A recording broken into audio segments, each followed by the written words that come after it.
Hello, this is Rich. And this is Molly. And we're here today to do another version of Ekoji's podcast. And today we're going to discuss temple life and what it means to be a member of the Sangha.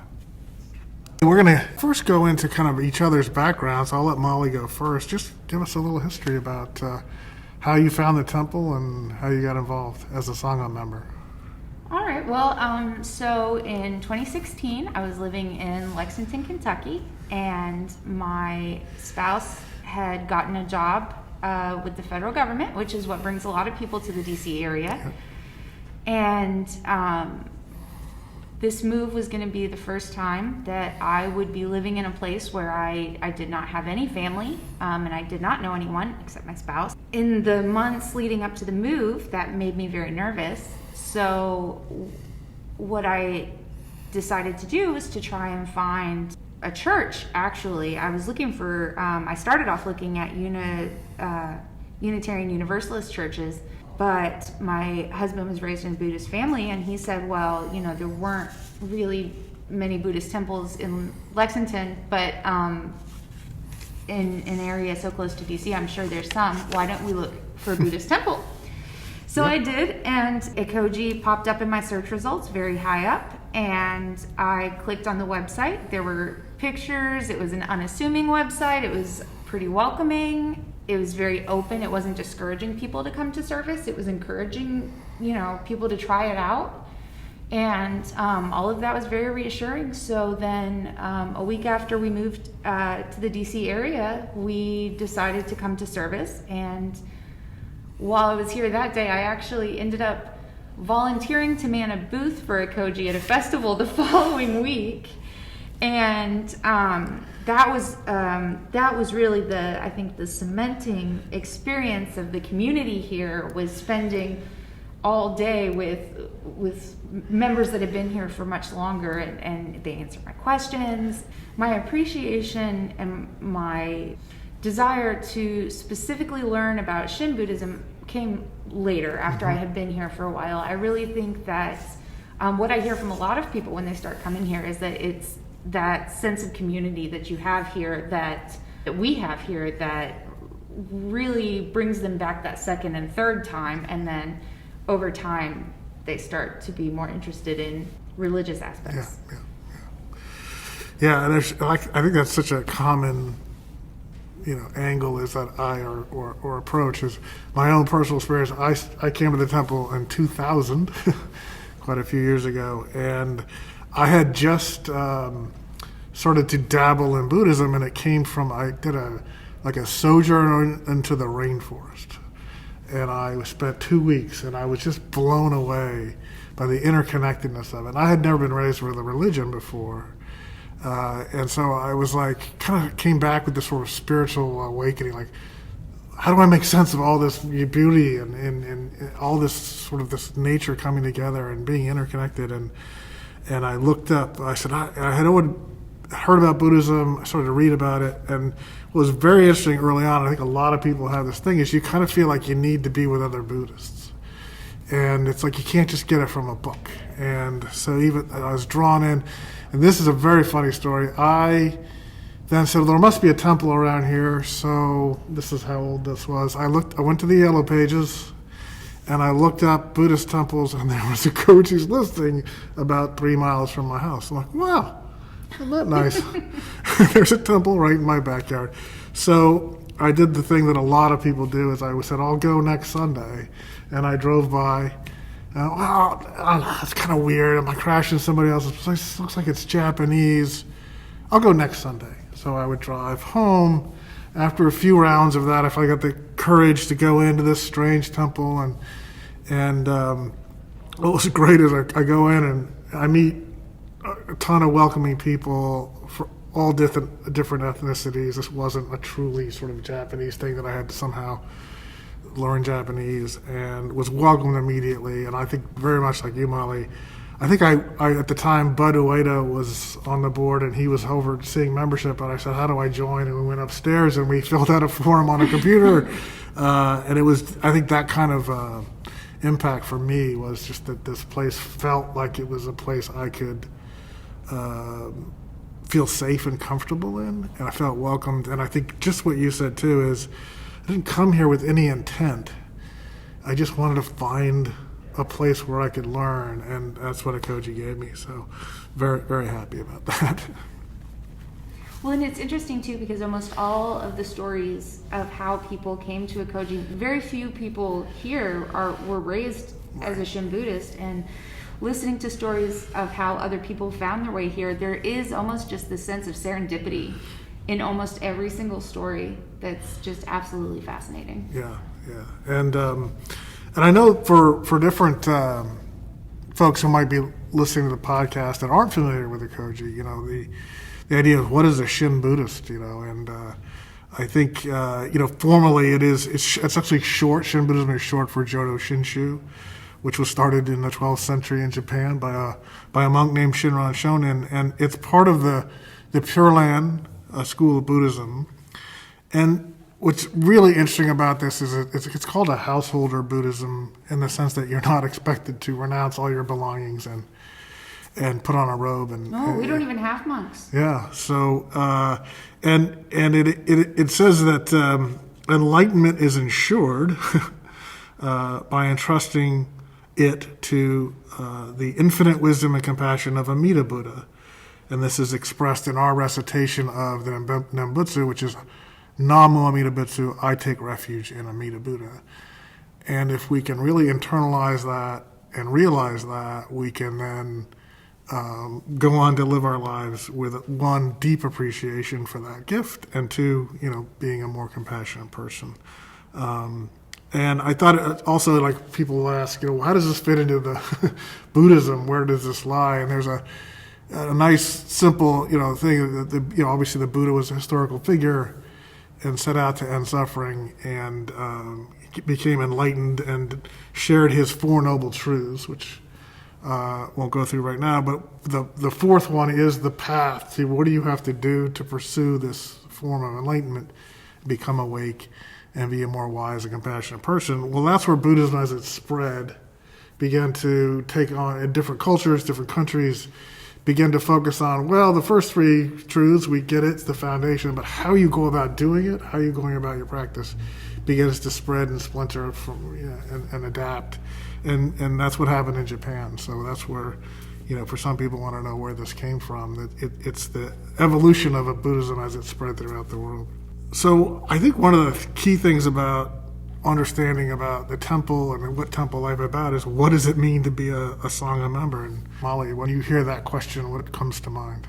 As I said, the thing that I particularly enjoy about Ekoji is the community here. Being a part of that community, so many different perspectives, so many different personalities. Membership for me was, when I finally took that formal step, for me it didn't happen immediately. I came to service for several months before I became a member. For me, it was that next step on my path, the part of me that said, okay, this is something I'm interested in learning more about. I'm planning on coming here regularly for the foreseeable future.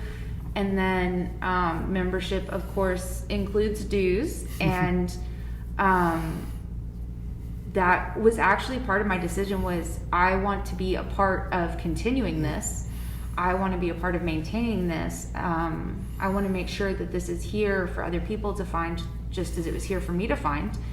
And so I actually wanted to pay dues at that point, because I wanted to give back to the temple. Remember, I told you my story. I joined right away, and when I got involved, which was unusual, because I think the norm is, and I've seen it as I participated in different roles in the temple, a lot of people will come and they'll kick the tires, so to speak. They'll come, what is this Buddhist thing, and they'll come and they'll maybe take a class or go to service, and then they don't come back. And then some feel comfortable, they like it, and they come back.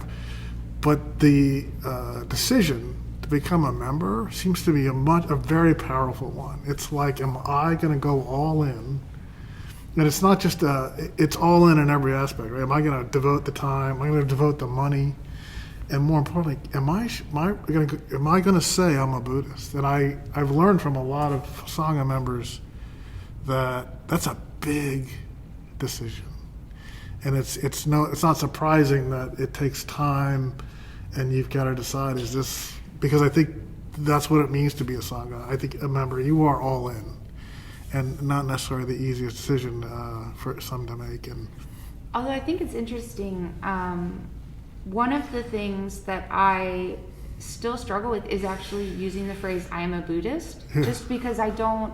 Even now, I've been here for 4 or 5 years, and it's not that I don't feel like a Buddhist, but it's so much easier to say I go to a Buddhist temple as opposed to trying to identify as a Buddhist and then also in turn having people react to me as such. It's a difficult, I find it the strangest thing. I refer to myself as a Buddhist to people as I become friends or work associates. And you get sort of a what reaction that requires an explanation. But one of the funniest things is they tend to hold me to a higher standard. So if we're out just having fun, they know I'm a Buddhist, and I say a funny joke that's off color, or I threaten to eat meat in front of them. Eat meat in front of them, and they were like, "I thought you were a Buddhist." And it's like, I'm a human, just a person who happens to follow this path. So I find that really, and it makes me sometimes not want to share, because I don't want to have to go through that, because they don't understand, what it really means. Yeah. Well, and the response that I get a lot is, "Wow, you're really mean for a Buddhist." Because I am very opinionated, and I'm not very shy about sharing my opinions. People seem to think that the fact that I have so much inner conflict is maybe even, sometimes I feel like people think that my interest in Buddhism isn't genuine, that I'm not genuinely trying to follow the path, and the answer is no, I'm not, I'm not there yet. If I had the inner peace, I wouldn't need to be on the path. That's great. That's my response to them. They'll say, well, I didn't think a Buddhist could do that. And I said, wait a minute. I said I was a Buddhist, not a Buddha.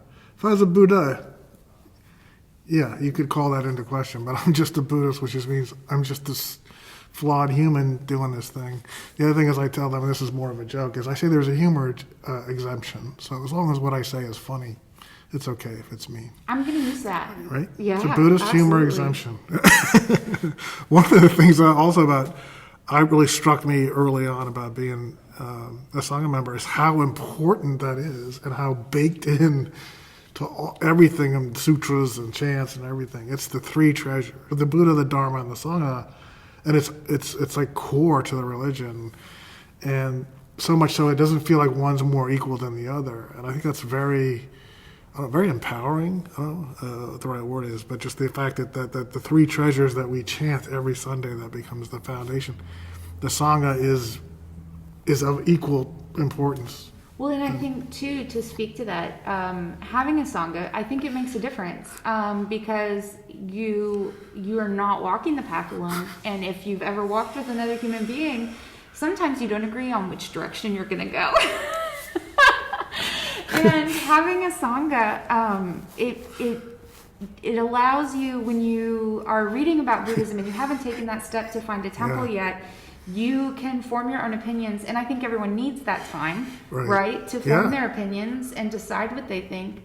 But then having a Sangha gives you the opportunity to have those opinions challenged by other people, and to give you even more insight into your own practice. Yeah. And I think that being part of a Sangha is absolutely beneficial. In terms, it has been for me, because you do have to, nobody here is perfect, and we don't agree.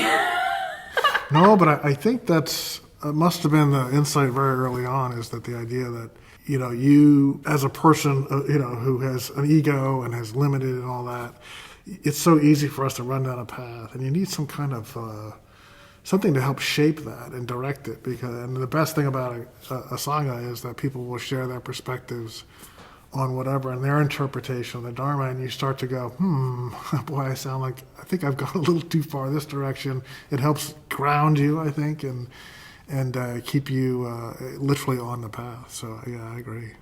What do you appreciate the most about the temple and its Sangha? Is there anything that just stands out as, wow, this is This is probably, this is going to sound like a very canned answer, but I really enjoy the diversity of the Sangha.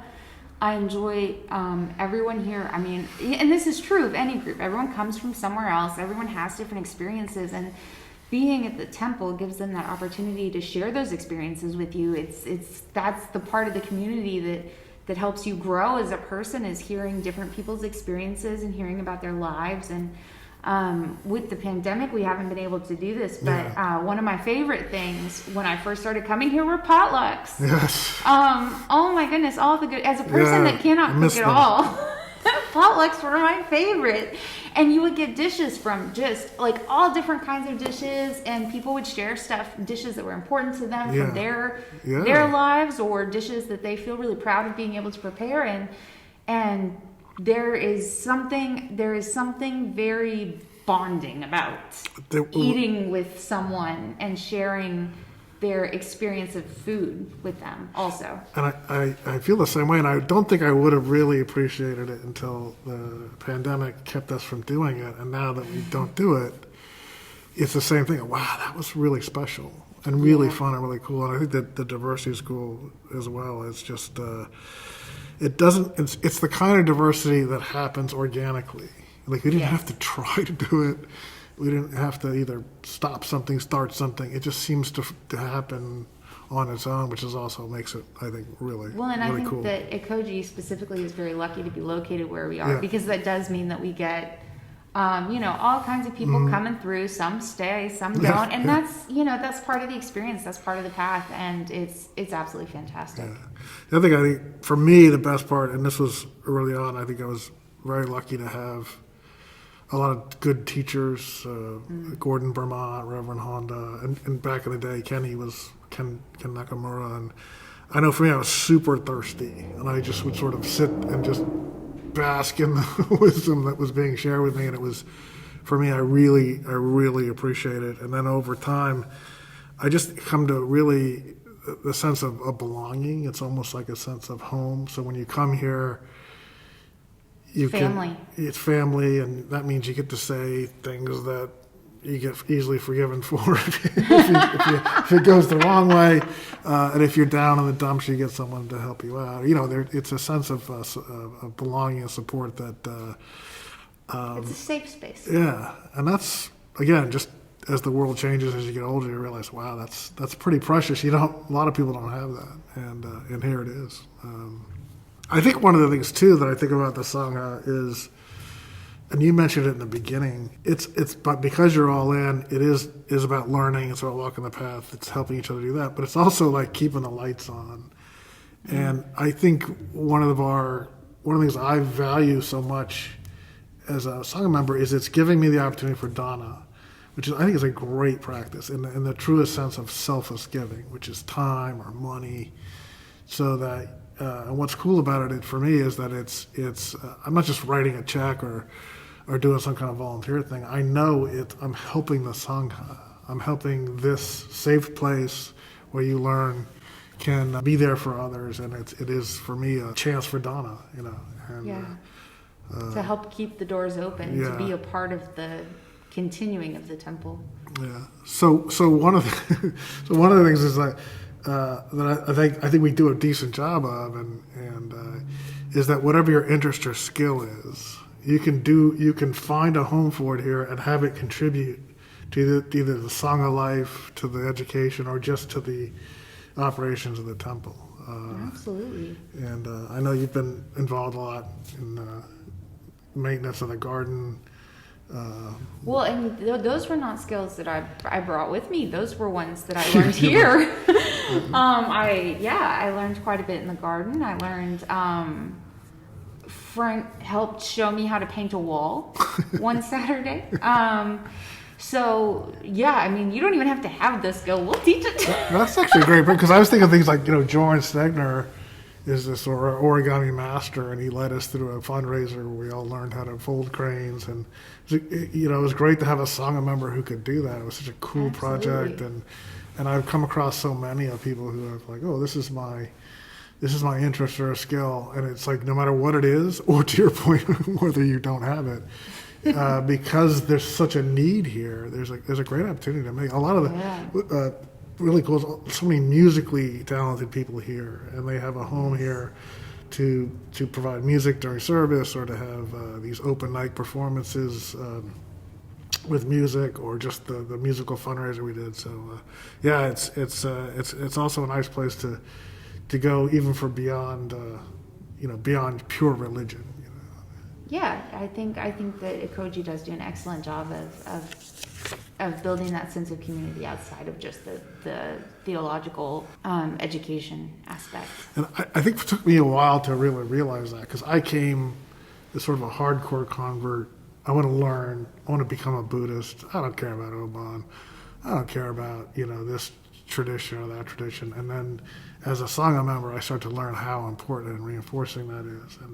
And now the community events, the Sangha communities, now become very important to me. And it's in a weird way, I feel like I'm learning more from those than reading a sutra or something. So. Well, and I think another interesting turning point for me was when I went from being that person who was welcomed each week to being the person that was welcoming people each week.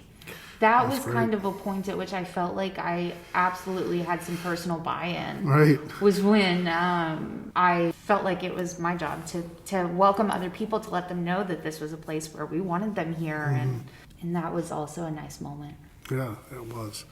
And I think one of the things is the pandemic hopefully goes to endemic, or whatever they call it, and that we just get back to quasi-normal, that there'll be more opportunities for in-person stuff. One of the messages we want to share with folks is, what is the best way to learn about becoming a member of the Sangha? And certainly there's the website, Ekoji, EKOJI.org. But to Molly's point, I think visiting the temple on Sunday at 11 a.m. when our services go on is really the best sort of hands-on way. You have this opportunity to see it firsthand. There's information here. And if you want to just sit and watch, we're cool with that. It's so important. It can be very intimidating to come into absolutely. a formal temple. This temple's beautiful. It's like, what do I do with my shoes? Am I gonna just have this big faux pas that's gonna embarrass myself? And you cannot embarrass yourself, because well, I might have proven that wrong a time or two. Yeah, that's right. Well, let me put it this way: the Sangha will not be embarrassed for you. You may embarrass yourself, but the rest of us will laugh with you and move on. No, but it's quite straightforward, and it's like I said, it's non judgmental. It's non you don't have to be intimidated. But also, to Molly's point, so many people here are so enthusiastic that we want to share, want to answer your questions. We want to hear from folks and what's this like, and what does that mean, and do I have to do this? And no, you don't have to do anything. You just have to come as you are, and do what makes you. See if this speaks to you. Yeah, and see if it speaks to you. Yeah. And I love that term. Come as you all are welcome. All right. Well, that seems like a good place to wrap up this episode of the podcast. And hopefully you will hit that subscribe button and keep an eye out for our next episode. Yeah, and sign up, get those alerts so you can see what's coming down the pike, and come out and visit us.